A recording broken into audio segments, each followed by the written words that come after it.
అందరికీ నమస్కారం. జ్యోతి లైబ్రరీకి స్వాగతం. ఈరోజు మనం శ్రీమతి ఎద్దనపూడి సులోచనారాణి గారు రచించిన సుకుమారి నవల 15వ భాగం చెప్పుకుంటున్నాం. గత భాగంలో అనసూయమ్మ గారు పడిపోతే ఆవిడను హాస్పిటల్లో జాయిన్ చేస్తారు. కథలోకి వస్తే, నేను ఏ క్షణంలో అయితే ఆ ఇంటి తాళం చెవులు నా చేతుల్లోకి తీసుకున్నానో కానీ అదే క్షణంలో నా భుజాల మీద పెద్ద భారం మోపబడిందని అప్పుడు నేను ఏమాత్రం ఊహించలేకపోయాను. అనసూయమ్మ గారిని అంబులెన్స్లోకి ఎక్కించి నేను ఆమె వెంట బయలుదేరినప్పటి నుండి నా జీవితం నా స్వంతం కాకుండా పోయింది. ఆ పూట నుండిను నా గురించి నేను చేసే ఆలోచనలు బహు కొద్దివి. జీవితంలో అనుకోకుండా నాకు సంబంధం లేని సంఘటనలు మహత్తర ఉద్ధృతమైన ప్రవాహంలా నా మీద మోపబడ్డాయి. వాటి వెంట నన్ను ఈడ్చుకుని పోసాగాయి. నాకు లేని పెద్దరికం ఆపాదించబడింది. ఒక బాధ్యత గల వ్యక్తిగా ప్రతి మాటని ఆచి తూచి మాట్లాడవలసిన ఆరిందాల నన్ను ఆ సంఘటనలు మలిచివేయసాగాయి. నా ఇష్టాయిష్టాల ప్రసక్తి లేకుండా పోయింది. అనసూయమ్మ గారిని హాస్పిటల్లో చేర్పించిన మరుక్షణమే డాక్టర్ గారు ఆవిడకి పెరాలసిస్ స్ట్రోక్ వచ్చిందని, కుడివైపు భాగం అంతా చచ్చుబడిందని అన్నారు.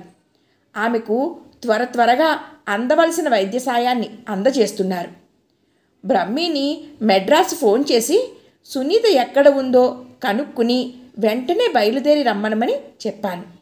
ఇంటికి ఫోన్ చేసి పాండుని తలుపులన్నీ జాగ్రత్తగా వేసి తాళం చెవులు తెచ్చి నాకు ఇమ్మని పురమాయించాను.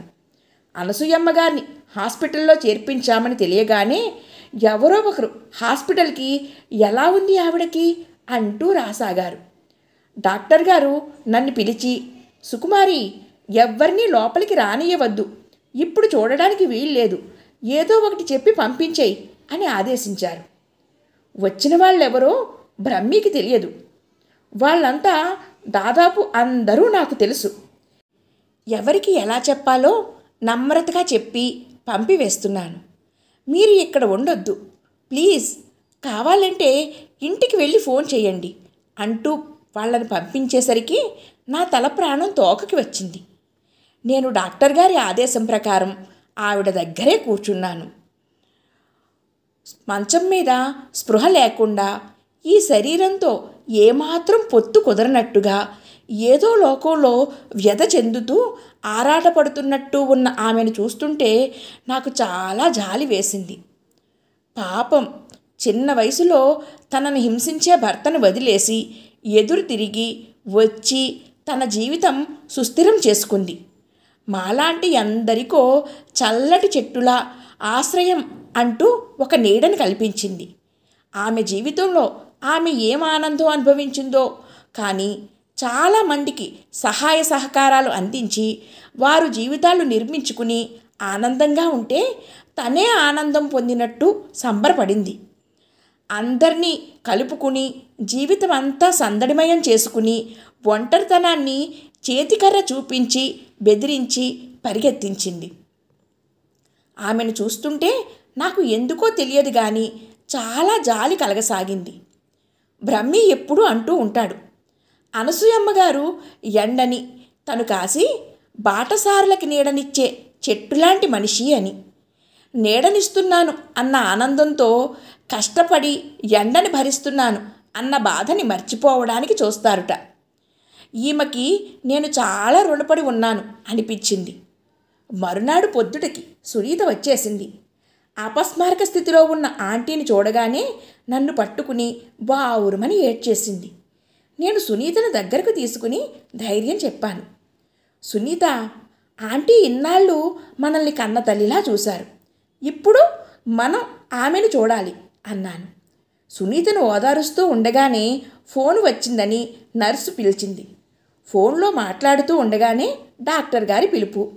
డాక్టర్ గారు చెప్పింది వింటుండగానే ఎవరో వచ్చారని వార్డు బాయ్ పిలవడం, ఆ వచ్చిన వారితో చెబుతూ ఉండగానే నర్సు వచ్చి అర్జెంటుగా మందులు తీసుకురావాలి, డబ్బు ఇవ్వమనడం, ఇలా ఊపిరాడకుండా ఒక పని వెంట ఒకటి.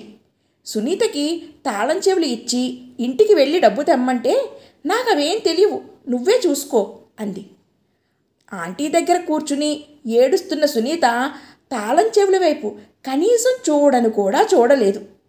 నేనే కారులో ఇంటికి పరిగెత్తి బీరువాలో ఉన్న డబ్బు తెచ్చాను. నేను సునీత చేత బలవంతంగా కాస్త అన్నం తినిపించాను. నాకు అమ్మ నాన్న చిన్నప్పుడే పోయారు, ఆంటీ తప్ప ఎవ్వరూ లేరు అంటూ ఏడుస్తూ ఉంటే ఓదార్చాను. ఆంటీకి ప్రాణాపాయం లేదన్నారుగా, అది చాలా సంతోషించవలసిన విషయం అంటూ గుర్తు చేశాను. సునీత అవునన్నట్టు తల ఊపింది.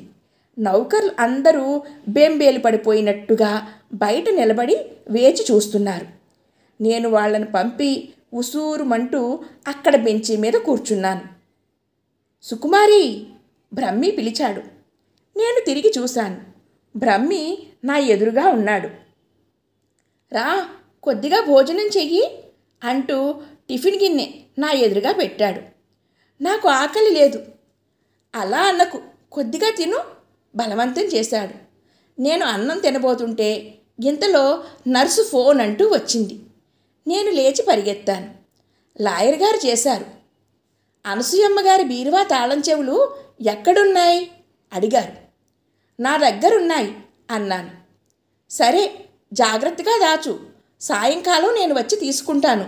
చూడు, పద్మావతి గారు అడిగితే నాకు తెలియదని చెప్పు ఏం అన్నారు. అలాగే అన్నాను. కొద్దిసేపటికి ఆవిడ చెయ్యనే చేసింది. నాకు తెలియదండి అని లాయర్ గారు చెప్పమన్నట్టే చెప్పాను. ఇంకా కాసేపటికి వేణుగోపాలరావు గారు చేశారు. నేను మళ్ళీ చిలకలా అదే మాట చెప్పాను. వర్ధరమ్మ గారు కారు వేసుకుని సరాసరి ఆవిడే వచ్చేసింది. నేను ఆవిడకు కూడా అదే పాఠం అప్పచెప్పాను. శ్రీకంఠం గారు, ఆనందమూర్తి గారు అందరూ అడిగారు. అందరికీ అదే జవాబు చెప్పాను. నా బ్యాగ్లో ఉన్న తాళం చెవుల గుత్తి తీసి బ్రహ్మి చేతిలో పెట్టేశాను. ఇదేమిటో నాకు తెలియదు, అందరూ అడుగుతున్నారు. ఎవరికి వారే ఇంకొకరు అడిగారా అని ఆరా తీస్తున్నారు. ఆవిడకి స్పృహ వస్తే చెబుదాం అన్నాను. సాయంత్రం లాయర్ గారు వచ్చారు. నన్ను తాళం చెవులు ఇవ్వమన్నారు. నేను ఇంటి తాళం చెవుల గుత్తి ఆయన చేతిలో పెట్టాను. ఆయన వాటిని చూసి ఇవి కావు అన్నారు. నా దగ్గరున్నవి ఇవే అన్నాను. కాదు, ఆవిడ పర్సనల్వి కావాలి అన్నారు. నాకు తెలియదండి, నేను ఇవే అనుకుంటున్నాను అన్నాను. ఏడ్చినట్టుంది అంటూ ఆయన అవి తీసుకుని వెళ్ళారు. నేను ఆయన వెంట పాండుని వెళ్ళమని పురమాయించాను. ఆయన ఆవిడ గది అంతా గాలించి వచ్చారని పాండు చెప్పాడు. ఆయన చిరాగ్గా వెళ్ళిపోయారుట. ఏమైనా కానీ నా చిన్న బుర్రకి తోచింది ఒక్కటే, ఇంతమంది అడిగినా ఇవ్వని తాళం చెవుల గుత్తి ఆయనకి మాత్రం ఎందుకు ఇవ్వాలి? ఇది నా స్వయం నిర్ణయం. దాదాపు 15 రోజులకి అనసూయమ్మ గారు బాగా కోలుకున్నారు. హాస్పిటల్ నుండి డిశ్చార్జ్ చేశారు. ఇంటికి తీసుకువచ్చేశాం. డాక్టర్లు ఆమెకి ఉదయము ఉండి సాయంకాలం వరకు క్రమబద్ధంగా చేయవలసిన ఎక్సర్సైజెస్ గురించి చెప్పారు. ఆమె కాలు చెయ్యి ఇప్పుడప్పుడే స్వాధీనానికి రావని, ఎక్సర్సైజెస్ చేయగా కొన్ని రోజులకి ఫలితం కనిపించవచ్చని అన్నారు. అత్యంత కష్టం మీద వెనక నుండి ఒక మనిషి పట్టుకుని లేవదీస్తే ఆవిడ మంచం మీద లేచి దిళ్ళని ఆనుకుని కూర్చోగలుగుతున్నారు. ఆంటీ హాస్పిటల్లో బాగా స్పృహ వచ్చి కోలుకున్న తరువాత నేను బ్రహ్మి దగ్గర దాచిన తాళం చెవుల గుత్తి ఇచ్చి, లాయర్ గారు మొదలుకుని మిగిలిన వాళ్ళంతా వాటిని గురించి అడిగిన సంగతి నేను నాకు తెలియదన్నట్టు చెప్పిన వైనము చెప్పేశాను. ఆవిడ ప్రశంసాపూర్వకంగా నన్ను చూస్తూ నన్ను దగ్గరకు రమ్మని సైగ చేశారు.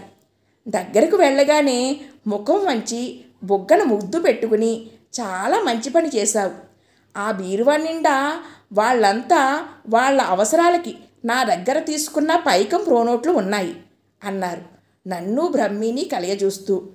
మీ ఇద్దరూ నాకు వచ్చిన ఈ ఆపదలో మీరు చేసిన మేలు నేనెప్పటికీ మర్చిపోనర్రా అన్నారు. ఆమెను ఇంటికి తీసుకురాగానే ఇంటి నౌకర్లందరికీ పండగలా సంబరంగా అనిపించింది. ఒక్కొక్కరు వచ్చి ఆమె చెయ్యి పట్టుకుని నుదుటికి ఆనించుకునో లేక కాలు మీద తల ఆనించి ఉంచుకునో ఏడ్చెయ్యసాగారు. వాళ్ళందరికీ ఆవిడ తల్లి కంటే ఎక్కువ. వాళ్ళందరూ వచ్చి అలా మోగవేదనతో ఏడుస్తూ ఉంటే ఆవిడ కళ్ళలోకి నీళ్లు పొంగి వచ్చాయి. ఇంకా ఎవరెవరో చూడడానికి వస్తూ ఉంటే నేను వారించాను. ఇంకా మీరు రావద్దు, ఆమె విశ్రాంతి తీసుకోవాలి, ఇప్పటికే చాలాసేపు కూర్చున్నారు, 5 అయిపోతోంది, ఇంకొకసారి రండి మీరు అంటూ నిర్మోహమాటంగా చెప్పి వాళ్ళని పంపించి వేశాను. ఆవిడ నుదుటన చెమటలు అలుముకున్నాయి. నేను ఫ్యాన్ వేసి మంచినీళ్ళు తెచ్చి ఇచ్చాను. ఆవిడ నన్ను చూస్తూ, సుకుమారి, ఆ రోజు మీ బామ్మ నన్ను ఏమని ఎత్తి పొడిచింది? నాకు పిల్లలు లేరు అంది, మమకారాలు తెలియవు అంది. ఇప్పుడు వీళ్ళందరినీ చూస్తుంటే ఏమంటుంది అన్నారు. నేను చిరునవ్వుతో అన్నాను, బామ్మ అన్న ప్రతి మాటని మీరు ఖాతరు చెయ్యకుండా వదిలేశారు. కానీ ఈ ఒక్క విషయం మాత్రం ఎందుకు అంతగా గుర్తుపెట్టుకుని పదే పదే అంటున్నారు? ఏమో నాకు తెలియదు. అవును, నిజమే కదూ. ఈ మాట ఒక్కటే నా మనసుని మహా తీవ్రంగా ముళ్ళులా పొడుస్తోంది. ఎందువల్లనో మరి అంటూ నేను ఇచ్చిన మందు వేసుకుని నీళ్లు తాగి గ్లాసు తిరిగి ఇస్తూ, బహుశా నా మనసుని ఈ మాట బాగా గాయపరిచి ఉంటుంది. మనిషికి సంతోషం కంటే బాధ కలిగించిన విషయాలే ఎక్కువగా గుర్తుంటాయి, పదే పదే జ్ఞాపకం చేసుకుంటాం. నేను ఆమెకు వెనక్కి ఆసరా ఇచ్చి పడుకోబెట్టి దిండు సరిచేశాను. ఆమె పట్టుకుంటూ, మీ తరం వాళ్ళు చాలా అదృష్టవంతులు సుకుమారి. మేము ఎదుర్కొన్న కష్టాలు మీకెక్కడున్నాయి? సాంప్రదాయాలు మమ్మల్ని వేధించినంతగా మిమ్మల్ని ఎక్కడ వేధిస్తున్నాయి? ఇప్పుడు ఆడపిల్ల భర్తని వదిలేసింది అంటే పట్టించుకోరు. పైనుంచి మంచి పని చేసింది, ఆ దరిద్రుడు ఏం బాధలు పెట్టాడో అంటారు. అదే మా తరంలో అయితే సాటి వాళ్ళంతా మాటలతో చేతలతో సోలాల్లా పొడిచి పొడిచి చంపేవారు. మనిషిని వెలివేసినట్టు అందరూ దూరం అయ్యి ఒంటరి వాళ్ళని చేసేవారు. ఏమిటో ఆ కాలం. నాకు ఆమెను చూస్తుంటే చాలా చిత్రంగా అనిపిస్తోంది. పక్షవాతం వచ్చి కాలు చెయ్యి చచ్చుపడిపోయాయి. అయినా ఆమె కృంగిపోవడం లేదు. పైనుంచి వేదాంత ధోరణిలో, ఏం చేస్తాం, జీవితం మనిషిని ఎప్పుడూ ప్రశాంతంగా ఉండనివ్వదు, ఎప్పుడు ఏదో ఒక పెద్ద కెరటంలా వచ్చి ముంచి వేయడానికి చూస్తూనే ఉంటుంది అని పైకి వేలు చూపించి, పెట్టేవాడు ఆయనే, మొట్టేవాడు ఆయనే అలా అనుకుని అందులో నుండి బయటపడాలి. అసలు మా ఆయనతో యుద్ధం చేసి చేసి అలవాటైన నాకు ఇదేమీ భయం వేయడం లేదులే అంది. నాకు ఆవిడ మాటలకి నవ్వు వస్తుంది. ఆవిడ భర్త నుండి విడాకులు తీసుకుని చాలా సంవత్సరాలు అయ్యింది. అయినా ఆ జ్ఞాపకాల నుండి మాత్రం విముక్తి పొందలేదు. ఆమె స్వతంత్రం పొందానని అనుకుంటోంది, కానీ అది ఎంతవరకు అని నాకు సందేహం కలుగుతూ ఉంటుంది. ఇంతలో సునీత గదిలోకి వచ్చింది. వెనకే బ్రహ్మి కూడా వచ్చాడు. సునీత చేతిలో అప్లికేషన్ ఫారాలు ఉన్నాయి. ఆంటీ, కాలేజీలో సీటు కోసం అప్లై చేస్తున్నాం. నేను సుకుమారి ఒకే గ్రూపు తీసుకుంటాం, కలిసి చదువుకోవచ్చు అంటూ 2 అప్లికేషన్లు చూపించింది. సుకుమారా, తనకి వద్దు అంటూ ఆవిడ నా అప్లికేషన్ పక్కన పెట్టారు. ఎందుకని ఆంటీ అంది సునీత ఆశ్చర్యంగా. అవును సునీ, ఇది వరకు నేను సుకుమారిని చదివించాలని అనుకున్నాను. కానీ ఆ భగవంతుడి ఆలోచన వేరేగా ఉంది. నా ఈ సుస్థి నా అభిప్రాయాన్ని మార్చేసింది. నేను ఇప్పుడు మంచం మీద నుండి లేవలేను. మనిషి తోడు లేనిదే క్షణం గడవదు. నువ్వు కాలేజీకి వెళితే నాకు తోడు ఎవరుంటారు చెప్పు? ఏ పని మనిషి ఉన్నా ఉపయోగం లేదు. వచ్చేవారు పోయేవారు సమాధానం చెప్పాల్సి వస్తుంది. ఏమంటావు బ్రహ్మి అడిగారు ఆమె. అతను నా వైపు చూశాడు. చదువుకోనవసరం లేదు అనేసరికి నాకు ఆనందం ఉప్పెనలా వచ్చేసింది.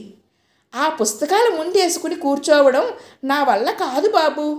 వీళ్ళ పోరు పడలేక సరే అన్నాను, కానీ ఆ రాత్రిళ్ళు మేలుకోవడం, ఆ పరీక్షల భయం, ఓహ్, పగవాడికి కూడా వద్దు ఆ బాధలు. నేను వెంటనే తల ఊపాను. ఆంటీ అన్న మాట నిజమే సునీత. మనిద్దరిలో ఎవరో ఒకళ్ళు తప్పకుండా ఇంట్లో ఉండాలి. నేనుంటాను అన్నాను, పెద్ద త్యాగం చేస్తున్న దానిలా. లోపల మాత్రం ఆ బాధ పోయినందుకు చాలా ఆనందంగా ఉంది. బ్రహ్మి నా ఈ నిర్ణయం నేను చెప్పేయగానే అక్కడ నుండి వెళ్ళిపోయాడు. మాస్టారు, నేను ఏ గ్రూప్ తీసుకోను? సునీత కూడా అతని వెంట వెళ్ళింది.